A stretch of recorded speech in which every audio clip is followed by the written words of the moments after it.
ሰላም እንዴት ቆያችሁ? ውድ የእናት ሚዲያ ቤተሰቦች አሁን በርካታ መረጃዎች ይዘንላችኋል። እናንተ ግን ሰብስክራይብ እና ላይክ እያደረጋችሁ አብራችሁን ቆዩ።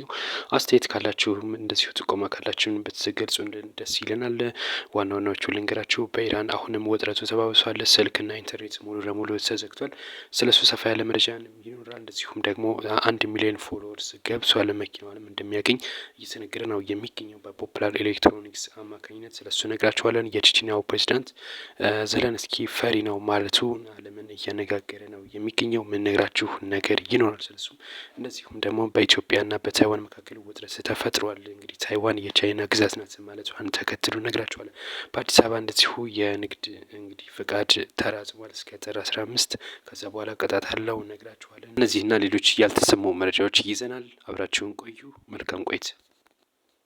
በኢራን ውስጥ በርካታ ሁነቶች እየተስተናገዱ እንደሚገኙ ነው እየተነገረ የሚገኘው። ከፍተኛ የሆነ ተቃውሞ እንደተቀሰቀሰ ነው። አሁን ሳምንታትን አስቆጥሯል በኢራን ያለው ተቃውሞ። ከዚህ ጋር ተያይዞ ስልክ እንደዚሁም ኢንተርኔት ሙሉ ለሙሉ መዘጋቱ ነው እየተነገረ የሚገኘው። ከዚህ ጋር በተገናኘ ደግሞ የኩርዲስታን ታጣቂዎች ወደ ኢራን ዘልቀው ገብተው ነበር። በዚህም እንግዲህ በቱርክ እርዳታ ምክንያት እነዚህ ታጣቂዎች ከፍተኛ እንግዲህ ጥቃት ደርሶባቸው እንደተመቱ እየተነገረ ነው የሚገኘው። ቱርክ ለዚህም ከፍተኛ አስተዋጽኦና እንደዚሁም የደህንነት ድጋፍ አድርጋለች ነው እየተባለ የሚገኘው። እንደዚሁም የኢራን መንፈሳዊ መሪ አያቶላህ ካሚሊም እንዳሉት ከሆነ እነዚህ ተቃዋሚዎች የአሜሪካና የአውሮፓውያንን አጀንዳ ይዘው ነው ይህንን የሚያደርጉት ሲሉ ገልጸዋል። እነዚህን ተቃዋሚዎች ላይም እንግዲህ ከፍተኛ የሆነ ቅጣት እናደርጋለን፣ የሞት ቅጣትም ይፈረድባቸዋል ሲሉ መናገራቸው የተነገረ የሚገኘው። አሜሪካን ጨምሮ እንደዚሁ አውሮፓና ጀርመን ጨምሮ ማለት ነው ኢራንን እየተቃወሙ ነው የሚገኘው። የኢራን የጸጥታ አካላት ንጹሃን እየገደሉ ነው ሲሉ ገልጸዋል። ባለፈው ዕለት እንደሚታወቀው ወደ በርካታ ዶላርም እርዳታ እንደሚደረግ በኢራን እንግዲህ ከፍተኛ የሆነ የዋጋ ግሽበት አለና ስለ አንድ ሰው $7 ለ4 ወራት ያክል እርዳታ እንደሚያደርጉም እንግዲህ ተናግረው ነበር ለተቃዋሚዎቹ። ነገር ግን ይሄ ሊቆም እንዳልቻለ ነው። አሁንም ተቃዋሚዎቹ አመጻቸውን ቀጥለዋል። በቀን በማታም ነው የሚቃወሙት። መንፈሳዊ መሪውንም እየተቃወሙ ነው የሚገኙት። እንግዲህ ኢራን ከፍተኛ ላይ ነው የሚገኘው። ዶናልድ ትራምፕም እንደዚሁ እርምጃ እንወስዳለን እያሉ ነው የሚገኘው። ኢራን ከፍተኛ ውጥረት ውስጥ ናት በአሁኑ ወቅት። እንግዲህ መጨረሻውን የምናይ ይሆናል። ሰብስክራይብ ያደረጋችሁ አብራችን ቆዩ። የኢትዮጵያ የውጭ ጉዳይ ሚኒስትር ታይዋን የቻይና አካል ናት ማለቱን ተከትሎ በታይዋን በኩል ቅሬታ መፈጠሩ እየተነገረ ነው የሚገኘው። ከዚህ ጋር በተያያዘም እንግዲህ ታይዋን መግለጫ አውጥታለች። በመግለጫውም የኢትዮጵያ መንግስት የቻይናን የመገበር ወይም ደግሞ ለቻይና የመገበር እሳቤ እያካሄደ ነው ስትል ገልጻለች። ታይዋንና ቻይና እንግዲህ ከፍተኛ የሆነ የቀውስ ፖለቲካ ቀውስ እንዳለ ይታወቃል። ቻይና ግዛቴ ናት ትላለች። ነገር ግን ታይዋን ደግሞ ራሴን እየቻልኩ ሀገር ነኝ ብላ ነው የምታስበው። ከዚህ ጋር ተያይዞ እንግዲህ ኢትዮጵያ እንግዲህ ይህንን መናገሯ ከፍተኛ ቁጣን ቀስቅሷል በቻይና በታይዋን ባለስልጣናት ላይ ማለት ነው። እንግዲህ እኛ የቻይና ግዛት አይደለንም የሚል ምላሽ ሰጥተዋል። ኢትዮጵያም ለቻይና የመገበር እሳቤ እያካሄደች ነው ስትል ነው የገለጸችው ታይዋን ማለት ነው። ከዚህ ጋር በተያያዘ ግን አውሮፓን ጨምሮ አሜሪካንም ጭምር ማለት ነው እንግዲህ ታይዋን ሀገር እንደሆነች ነው የሚያስቡት። ከዚህ ጋር ተያይዞ ከቻይና ጋር ከፍተኛ የሆነ ፍጥጫ እንዳለ ይታወቃል። ኢትዮጵያ ይህንን ማለቷ በቀጠናው እንግዲህ ጫና ያድርባታል ነው እየተባለ የሚገኘው። እንደዚህ ማለት አልነበረባት። ብዙዎችም ኢትዮጵያ ይህንን የተናገረችው ቻይናን ለማስደሰትና ከቻይና ጥቅም ለማግኘት ነው ሲሉ እየገለጹ ይገኛሉ። ያው እንግዲህ ቀጠናው ላይ የበላይነት ለመያዝ ማለት ነው። በግንኙነት ግን ከአሜሪካና ከአውሮፓ ግን ጫና እንደሚያደርባት ተነግሯል። የዩክሬኑ ፕሬዝዳንት ዘለንስኪ ፈሪ በመሆኑ ከኔ አጠገብ እንኳን መቆም አይችልም ሲሉ የቼችኒያው ፕሬዝዳንት ገልጸዋል። የቼችኒያው ፕሬዝዳንት እንግዲህ ዘለንስኪን በክፉኛ ወርፏል። ዘለንስኪ ባለፈው የቬኔዙዌላው ፕሬዝዳንት በአሜሪካ እንግዲህ ተይዘው ወደ ዋይት ሀውስ መወሰዳቸውን ተከትሎ ወይም ለፍርድ መወሰዳቸውን ተከትሎ ዘለንስኪ አሁን መወሰድ ያለበት የቼችኒያው ፕሬዝዳንት ነው። ይህም የቼችኒያው ፕሬዝዳንት ሲወሰድ የሩሲያው ፕሬዝዳንት ስለሚያይ ይደነግጣል፣ ይፈራል ሲሉ ነው እንግዲህ ዘለንስኪ የገለጹት። አክለውም የሩሲያ ፕሬዝዳንት ቭላድሚር ፑቲንም እንደዚሁ ታፍነው መወሰድ አለባቸው የሚል አንድምታ መናገራቸው የተነገረ የሚገኙ። ከዚህ ጋር ተያይዞ ግን የቼችኒያው ፕሬዝዳንት ክፉኛ ተችተዋል ዘለንስኪን። የቼችኒያው መሪ ካዲሮቭ እንዳሉት ከሆነ ዘለንስኪ በጣም ፈሪ ነው። በአሜሪካ ትከሻ ላይ ተለጥፎ የሚኖር ሰው ነው። ወንድ ከሆነ እኔ እይዘዋለሁ ለምን አይልም ሲሉ ዘለንስኪ እንደሚታወቀው ዘለንስኪና እንደዚሁም ደግሞ ቼችኒያው መሪ ከፍተኛ እንግዲህ እንግዲህ ሰጣ ገባ መግባታቸው የተነገረ ነው የሚገኘው። ሩሲያና እንደዚሁም የቼችኒያው መሪ በጣም ቅርብ ወይም ደግሞ በከፍተኛ ሁኔታ የሚቀራረቡ እንደሆነ ይታወቃል። ለዛም ነው እንግዲህ ዘለንስኪ ይህን ሀሳብ ያነሱት።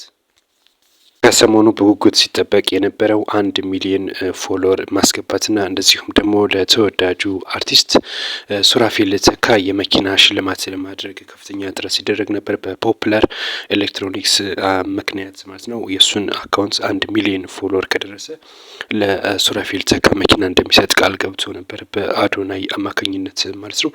አሁን ይሄ እውን ሆኗል። ለ1 ሚሊዮን ገብቷል። ፖፕላር አካውንት ማታ ላይ ወደ 954 ሺህ ደርሶ ነበር። አሁን ሙሉ ለሙሉ 1 ሚሊዮን በመግባቱ መኪናው እንደሚረከብ እየተነገረ ነው የሚገኘው። እንደሚታወቀው ባለፈውም ጋሽ ሰለሞን እንደዚሁ መኪና ማግኘታቸው ይታወቃል ከአንድ ሪል ስቴት መልሶ።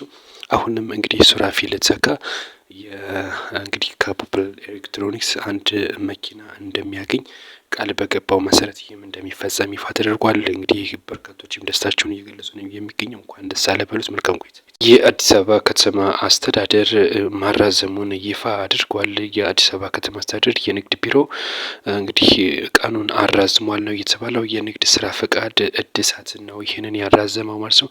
ከሐምሌ 1 2017 እስከ ታህሳስ 30 2018 የነበረው የንግድ ፈቃድ እድሳት አሁን እስከ ጥር 15 2018 ድረስ መራዘሙን የተነገረው። እስካሁንም ወደ 230 ሺህ አካባቢ የሚደርጉ በንግድ ላይ የተሰማሩ ማለት ነው የንግድ ፈቃድ አውጥተዋል። 230 ሺህ አካባቢ የሚሆኑት አሁንም ገና ስለሚቀር እስከ ጥር 15 ተራዝሟል። ከጥር 15 በኋላ ግን በቅጣት እንደሆነ የሚያስተናግደው ገልጿል። የአሜሪካው ፕሬዚዳንት ዶናልድ ትራምፕ ግሪንላንድን በገንዘብ ለመግዛት ማሰባቸው ይህ የማይሆን ደግሞ በኃይል በቁጥጥር ስር ለመዋል እየሰሩ እንደሚገኙ ተናግረዋል። ዶናልድ ትራምፕ ለጋዜጠኞች ጥያቄ ቀርቦላቸው ነበረ ባለፈው ሳምንት ማለት ነው። ይህም እንዳሉት ከሆነ እኛ በኃይል መቆጣጠር እንችላለን፣ ነገር ግን አሁን በግዢ መልክ ነው እያጤንን የምንገኘው። ይህ የማይሆን ከሆነ የኃይል እርምጃ እንወስዳለን ማለታቸው ተገልጾ ነበረ። ዴንማርክም ምላሽ ሰጥታለች። ዴንማርክ የኔቶ አባል እንደሆነ ይታወቃል። ግሪንላንድ ተነካችን ማለት ሙሉ የኔቶ አባል ተነካ ማለት ነው። ይህም የማትወጣው ጦስ ነው የሚያመጣው ለአሜሪካ ማለቷ ይታወሳል ከሳምንታት በፊት ማለት ነው። አሁን በተሰማ ዜና ግን አሜሪካ ከፍተኛ የሆነ በጅታለች ለግሪንላንድ። ግሪንላንድን ለወታደራዊ ስትራቴጂ ነው እኛ የምንፈልጋት፣ ለሌላ ለምንም አንፈልጋትም። ስለዚህ በገንዘብ መግዛት እንፈልጋለን ሲሉ መናገራቸው እየተነገረ ነው የሚገኘው። እንደሚታወቀው እንግዲህ ከሩሲያ መግዛታቸው ይታወቃል ከአሁን ቀደም ማለት ነው። አላስካን እንግዲህ ባለፈው ዶናልድ ትራምፕና ፑቲን የተገናኙበትን ቦታ ማለት ነው። አሁን ደግሞ ግሪንላንድን እንደዚሁ በቁጥጥር ስር ለማድረግ እየሰሩ ነው የሚገኘው። ነገር ግን ከኔቶ አባላት በኩል ከፍተኛ የሆነ ተቃውሞ ገጥሟቸዋል። ዶናልድ ትራምፕ ግሪንላንድ ለማንም አትሸጥም ሲሉ ምላሽ ሰጥተዋል። አምባሳደር ዲና ሙፍቲ በቀጣይ ገናን የምናከብረው በአሰብ ወደብ ይሆናል ሲሉ መናገራቸው ብዙዎች እየነጋገረ ነው የሚገኘው። እንደሚታወቀው ኢትዮጵያና ኤርትራ እንግዲህ ከፍተኛ ውዝግብ ከሚያስነሳ ጉዳዮች አንዱ አሰብ ወደብ እንደሆነ ይታወቃል።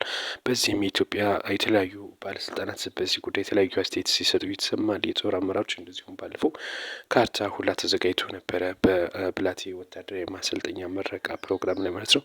አሁን ደግሞ አምባሳደሩ ብቅ ብለው ቀጣይ ገናን የምናከብረው 2019 ማለት ነው በአሰብ ወደብ ላይ ይሆናል። ይሄ ደግሞ በእርግጠኝነት እነግራችኋለሁ የአባይ ግድብን አሳክተናል፣ እንደዚሁም አድዋን እንደዚሁ አሸንፈናል።